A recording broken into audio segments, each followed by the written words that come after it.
away, Mr. Whippy, we're filming.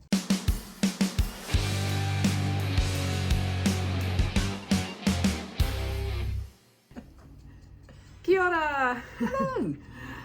We're back again, and Mr. Whippy's just driving down the road right when we start filming. But we haven't got time for ice cream because we need to be doing this. So, where are we at with darkness? Let's start there. A darkness update for the week. Yes. We're going to just be getting darkness updates until there is no more darkness, I think. Not long. Yes. Not long now. Not long now, no. So I've got a list in front of me so that I remember which is which. Darkness on the website right now, unless it's sold out, is Precious Heart. And I think Claire's going to show these off. Here we are. There's Precious Heart. And in the front of our faces. There we go. Precious Heart. Fabulously deep and moody purples. Yep. Yep. Yes, it is actually so dark on darkness that it actually almost looks brown. But it is actually very dark purple. The other thing that went onto the website this week is Molten toothpaste, if there's any of that left. And I wouldn't hold your breath because Claire reckons she's getting them first on that one. Oh yeah, I'm getting a sweater quantity of this. Yes. Yum. So then on the drying rack, which we can't show you because they're both still wet, on the drying rack at the moment we've got I'll Adore Her and Systematic Smiles. I was just looking on my desk. Oh look, hang on. I've got a ball of Systematic Smiles on my desk. Whoops, hang on. Dusky pink on darkness. Yes, it is dusky pink. And I'll Adore Her is a brighter pink. Yes.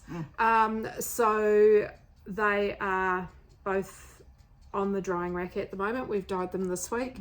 Next week's lineup, we're doing a full darkness dyeing next week. We are doing Worlds Above. You can go and look at these on the website because the photos for them are still there. They are showing as sold out. That's because we don't have any right now, but we are re-dyeing it. For planning purposes, if you want waiting for them, you know they're coming. Yep. So Worlds Above, Postcards from Another Day, and Goon Squad. Now at that stage we may be able to re-dye one or two colours. Claire is very busy at the moment scanning all the rest of the darkness so that we can just check exactly how much we've got. It's not really an exact science trying to work it out because of ends of cones and things like that. So while we know the weight of what we've got left, by the time we subtract the cones themselves and then subtract the ends that we that are leftovers because they're not enough for a full skein, then we kind of get a varying amount. So we will know hopefully by this time next week exactly whether we will have any other colours dyed or not.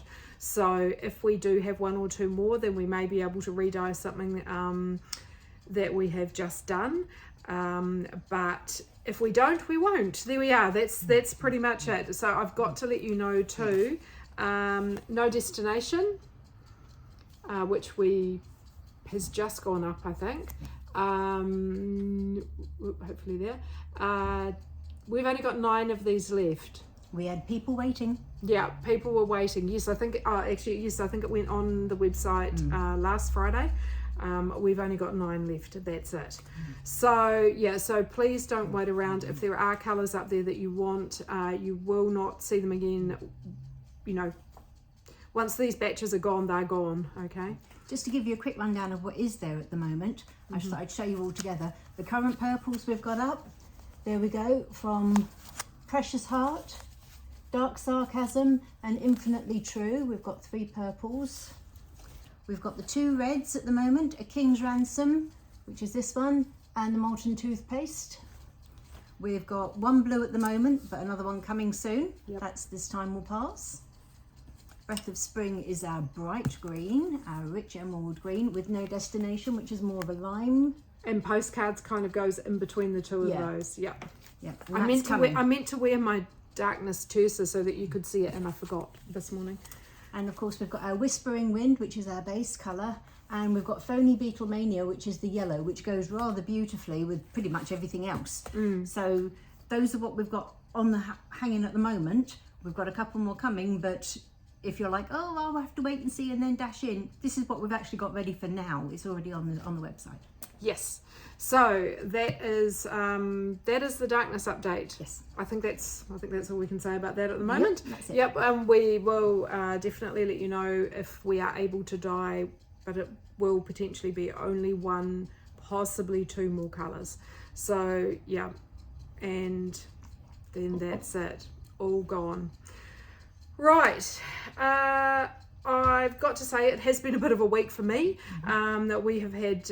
I think I angered Poseidon or something. Yes, you certainly pissed off a water god. I pissed off Poseidon. Yeah. I pissed off a water god because not only have we had issues with a little bit of water leakage in the new vat. Which, you know, water and electricity, as in, you know, the elements don't actually mix. We're trying to avoid that. So we've had a little bit of that as an issue this week when we've been trying to start the testing. We haven't actually done the testing yet. But hopefully that's all fixed now. And then I had major water issues at home where we discovered we've had a water leak for the last 3 months. Thank you, old hot water cylinder. Oops, yeah. Fortunately, it was the cold water leaking, not the hot water leaking, but we're still waiting for the builder to go and see whether our house is about to fall down. So anyway, there we go. That's what's been happening in my world. So I've got to show you, I can show you a very small amount of progress on my sheet blanket. I thought I would be much further through, but honestly, I've spent as much time tinking it back as I have knitting it. Groundhog Day knitting. Yeah, absolutely Groundhog Day, because I keep finding mistakes way past where I'm actually up to, and then having to tink back rows and rows and rows to fix it. So anyway, there is 1/3 of the baby blanket. I was really hoping I was going to be a lot further through, but we'll just try again for next week. So there we go. But Claire has got something to talk about. Yes, I finished one of my jumpers. It's the one I'm wearing right now. I shall stand up a bit and show you. This one, it's my prototype, and it's a sort of beginner colour work because it's perfect for people who've not done colour work before or are anxious about colour work.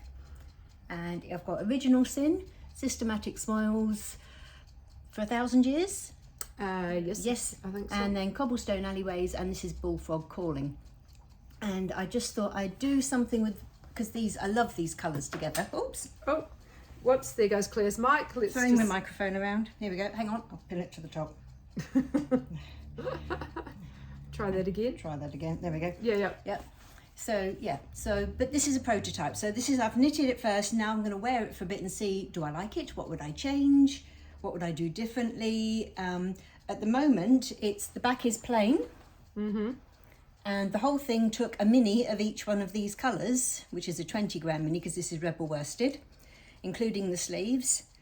And I think it took about 500 grams, or at least I used 5 skeins or part skeins of the Original Sin, but I need to wear it properly when I've worn it for a bit. And it's had surgery. I've already changed a few bits and pieces about it, but it's in development. So I'm pleased with it. I like the colours. Yeah, they look really cool together. Yeah, there's definitely things I would change, but it's an incredibly simple piece of colour work. Anybody could do this. There's nothing faffy about it at all. And that's what I was after. Easy knitting. And again, it can be knit bottom up, all in one, or, in pieces and sewn together, whichever you like. But yeah, so that was my win for the week as I finished this one. I've got a couple more that I'm working on at the moment. I like the stripes on it. I think they're really cool, and the fact that they're not just kind of straight stripes like this. You've got little wiggles on them. Yeah, and they actually, I don't know, I'm probably overthinking it, but the stripes actually line up. The wiggles on the stripes line up with the corrugations of the oh my goodness the rib. I used a different rib stitch. If you can do normal knit and purl stitches, you can do this rib stitch. It's dead easy. The whole thing was designed to be easy because I don't think we need any more complexity in our lives. No, no, says I, who cannot even knit sheep straight that I've knit multiple times already. So yeah, no more complexity, please. Although speaking of no more complexity, here is me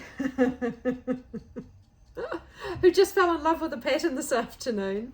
So I don't know if you guys have seen this. It's been out on Ravelry, I think, for a while, and it is called Punk Sweater, and it's by Merritt. Sorry, I'm trying to just make sure I've got her name correct. Butzberger. I won't vouch for the pronunciation on that, but I saw this today in a Facebook group that I'm in. Someone had knitted it, and I was like, "Ooh, I really like that. I'd like to knit that." So of course you would. Of course I would. Of course I went down a rabbit hole to try and work out, check out the pattern, see what I thought of it. Which kind of... It's not a rabbit hole, it's a pothole. You dive in. So Claire doesn't think this is a good plan. I like the jumper. I just think we're going to have to stage some sort of intervention. I know. I have way too many things on the needles at the moment. So this is maybe a future plan. But anyway, this is my current obsession for the day. In knitting. Now, the interesting thing about this sweater, and I will, if we haven't got a photo up, there will definitely be a link in it to it on Ravelry anyway, down below, so you'll be able to see that. But the interesting thing about this, and I'm not sure if the gauge on it is a typo, because I haven't bought the pattern yet. Now there's your first clue. No, multiple people have knit this pattern. Okay, it can't be too crazy. There's more than one person who has knitted it. Oh yeah, not just the designer, and they look great. Yeah. But the gauge on it is what is making me go So the gauge on this pattern says that it's knitted on a 3mm needle. That's never going to happen if I'm knitting it. A 3mm needle, and it's 38 stitches per 10 centimeters.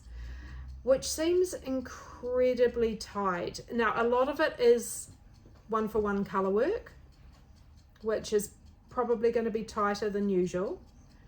But still, 38 stitches does seem a bit tight to me. However, I decided to do the math anyway.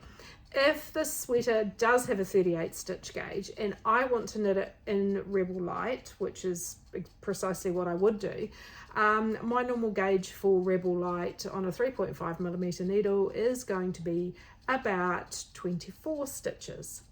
So this begs the question, what do you do when you want to knit a pattern at a slightly different, this is a little more than slight, but a different gauge to the pattern that you have? What do you do? You go and lie down in a dark room until the urge passes. So Claire is not in favour of this. I'm not in favour of you doing this. Oh, you're not in favour of me doing this? I think anybody else, they can go and do that, but I think adding more stress to your life with mathematics. She doesn't. And several things already on the needles, and quite a full life. Oh, I know. I'd like to point out, I'm not planning on just casting this on tomorrow or anything. I would like to, but it's not. Oh no, because that doesn't happen. No, it's not. No. It's really not. I do have some limitations in my world. I'm thinking of this as maybe I was going to say my Christmas holiday knitting. It's since when do I get Christmas holidays? But if I had Christmas holidays, might be my Christmas holiday knitting. Yeah, for when you spend that week lying on the beach doing absolutely nothing. Yeah, that happens all the time. That's never going to happen because I don't like beaches for a start. But yeah. I mean, I did spend the last Christmas holiday lying in my sick bed. But anyway, there was no knitting happening then. When you find yourself in a padded room with nothing to do, this would be perfect. But we would have taken the pointy things away at that point. Oh, look, yeah. She's. Look, just let me have my fantasy, please. You fantasize all you like. Okay, so what I was working out was what do you do about gauge? Okay, if you have yarn that you like, that you knit at a specific gauge, like Rebel Light, okay, and you want to knit it at a 24 stitch gauge, but the pattern is not 24 stitches, what do you do? So, I mean, there is a lot of people who will just say, oh, well, that's fine, you just go up a needle size and down a pattern size. Now that works to a point, okay? So that is what I most commonly see people's advice being. And that may work for a small change. However, and so we're just going to do a little bit of rough maths here. And as I see, Claire was like, don't be doing the maths, and I'm like, look, okay, I'm not giving you the maths lesson that's going to take you 20 minutes to figure out. There's been a lot of maths and physics going on in my house this week because the kid has exams. One of the joys of being married to a maths, physics, engineering sort of person, as Deb will vouch, is that you can outsource all your arithmetic to your man. You can for all of those kind of things. I can do it, but it doesn't end well, and I get cross. And I have to get him to check it anyway, so. Well, yeah, I mean, I know there's, I've never actually outsourced knitting maths to my husband, I don't think. It's just code. They're really good at it, actually. Yeah. So I know he did watch me writing a knitting pattern one day. He was looking over my shoulder. He's like, "Are you writing code?" Yeah. Yes, you are. Yes, pretty much. So as an ex-software person, I can tell you, yes, it's code. Yeah. So anyway, but this is how I would work it out. Now, like I say, I'm not going into super technical detail here. Okay, we don't need whiteboards and things. However, what I am going to point out to you, and this is my stipulation, if you can't follow what I'm saying, don't do it. This is not for you, okay? This is for people, if you can follow the Deb math, then give it a whirl. If you can't follow and have no idea what I'm talking about, don't do the thing, okay? So, in very kind of round figures, we're doing round figure math here, not exact math, round figure math. Okay, so the gauge I want to get, the gauge on the pattern is 38 stitches. To 10 centimetres. To 10 centimetres, yes. And I want to knit it at 24 stitches. So that is a difference of 14 stitches, okay, in gauge. So if I cast on using my 3.5 millimetre needles, it's going to be massive, okay? So what I want to do is I want to knit it smaller. So what I'm trying to figure out is the difference between those two gauges. So there's 14 stitches difference, and that works out to a percentage, okay, and this is where you've got to figure out some percentages. This works out to a percentage, and I know that will be a proper way to do it. The Deb way to do it is to go, well, 10% is, and then multiply it out till you get a number that's about right. You can't just subtract the number because it needs to be proportional. Yeah. And we're talking about the width at this point. Yeah. So what I did was I went, okay, well, 10% of, this is how I started to work it out, 10% of 38 is 3.8 stitches, so round it up, 4 stitches. Okay, but taking 4 stitches off 38 is only going to get me to 34 stitches, so I need to multiply that out a bit. So what I worked out is it's actually around 35% difference gets me close to 24 stitches. I think it was 24.6 or 0.8 or something like that. So like I say, we're talking round figures. So a 35% difference in the stitches, I then want to figure out what's a 35% difference in the sizing. So if I wanted to knit the 117 centimetre, if that was like my normal kind of size, so roughly about there, when I was looking at the different sizes on the chart. So I want to go 117 times, you can do it all on a calculator, 35% minus. So we want to minus that 35% off the 117, and that gives me, I think it wasn't actually 78, don't do it on a calculator, but the closest size to that was the 78 centimetre size, which is actually the extra small. So to get a punk sweater in my size, I get to knit the extra small, yes, for the first time ever, using Rebel Light on a 24 stitch gauge. So now I'm hoping that makes sense. On what size needles?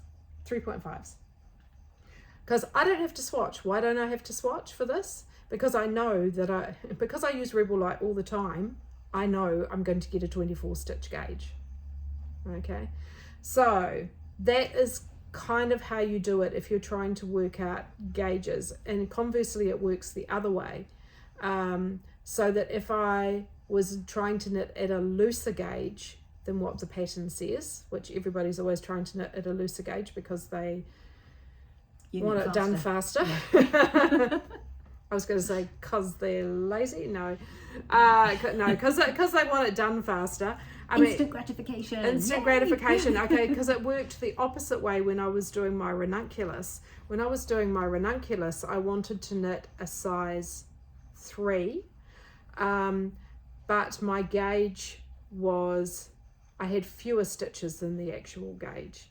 So that meant I had to knit actually the largest size when I was knitting the ranunculus, and that was when I was knitting it with Rebel Light on a 5mm needle. To get a size 3, I ended up having to cast on way more stitches. So yeah, so it kind of works the opposite way as well. But definitely, if you are a new knitter, since we were talking to new knitters last week, our advice to you, if you are a new knitter, is put the pattern down or the yarn down, walk away, find the pattern that matches the yarn. Yes. Yes. And don't go. Do it. Yeah. Don't do it. Don't try and change gauge if you're a new knitter. No, don't do it. It's going to end up not being right. And it's worth bearing in mind that all this time we're talking about stitch gauge, not row gauge. Yeah.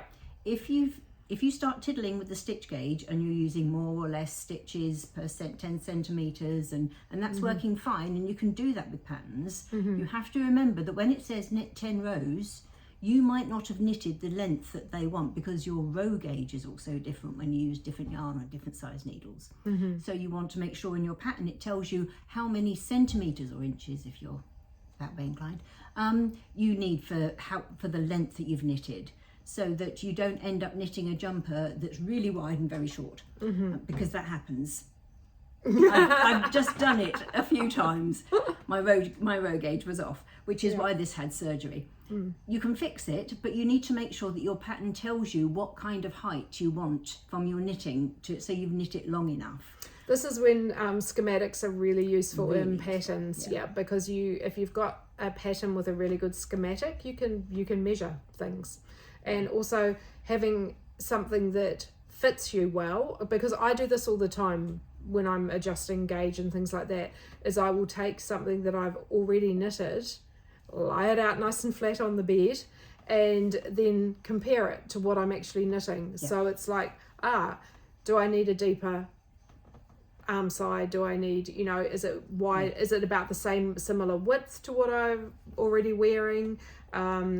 It's a very quick way to kind of double check where you're at with a pattern. But yeah, definitely row gauge. That's something to keep in mind when you are adjusting like a significant proportion, like I'm talking about for this punk sweater. Like normally I probably wouldn't even consider knitting this sweater with such a difference in difference in gauge. I'd just go, that's not going to work, and just not even worry about it.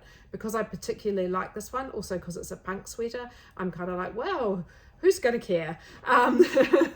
It's going to be a fairly forgiving pattern from the point of the actual design of it, but it does mean that I will have to keep a close watch on it when I'm knitting it. So this is when lifelines are also your friends. You know what you could do?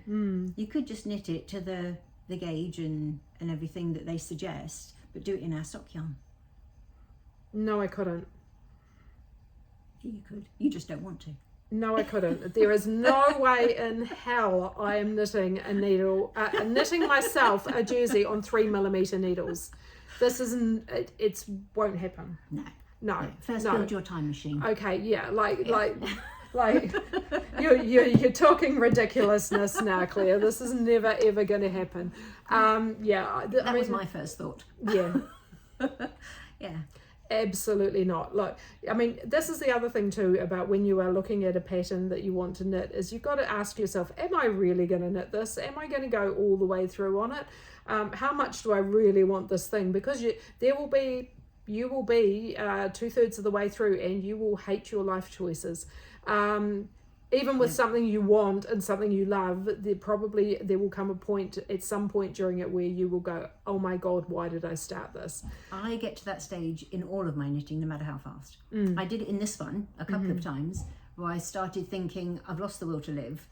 I'd like to set fire to it now. And it was a slog. And I feel that way about all of them, which is why I'm wearing it for a bit now, because I'm at the point now where I like the colours, I like what I've chosen, I like what I've done, but I'm still I'm loathing it because I need to finish it stage, especially as I had issues with it, all my own fault. But it takes me a while to get over that. And I feel that way about most of my new knits. I know there's lots of people who put them on and they're like, yay, I love it, I absolutely love it. I shall never take it off, but I have to put mine in the corner for a while just so that, I can have a break from the feelings I had when I was making it. Yes. And it's a perfectly valid thing to feel that way. But I think part of the thing about choosing your knitwear and making your own clothes and all of that kind of thing, and choosing patterns and stuff, is making sure that you fully understand what kind of knitter you are. I mean, when you see this punk sweater, you will realize this thing is full on, the entire thing is color work. So for me, that's a great thing. The main sample is actually just in 2 colors. Now for me, that's probably not such a great thing, because you know that I am a person who is motivated by the changing of the colors.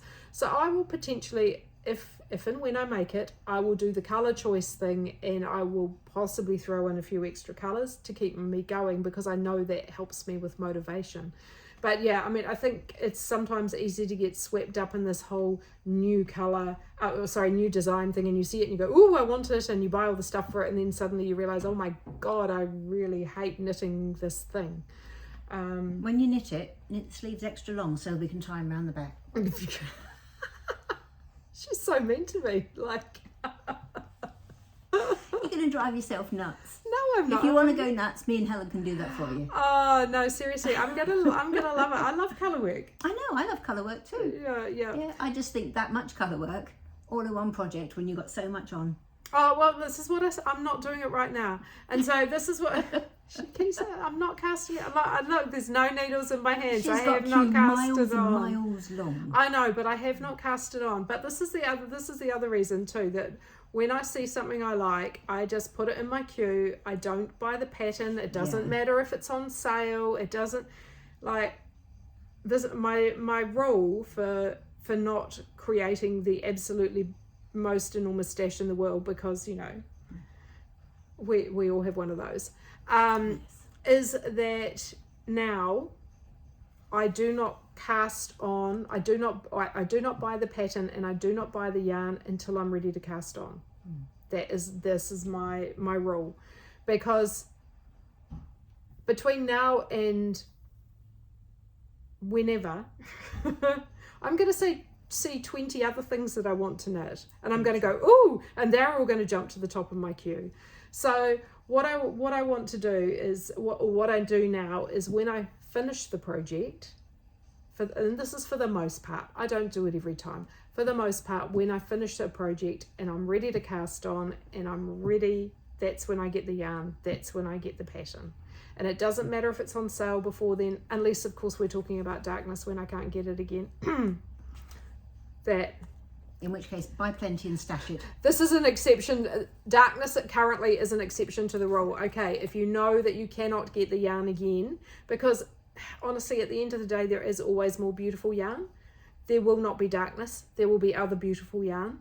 If you desperately want darkness, then buy the darkness.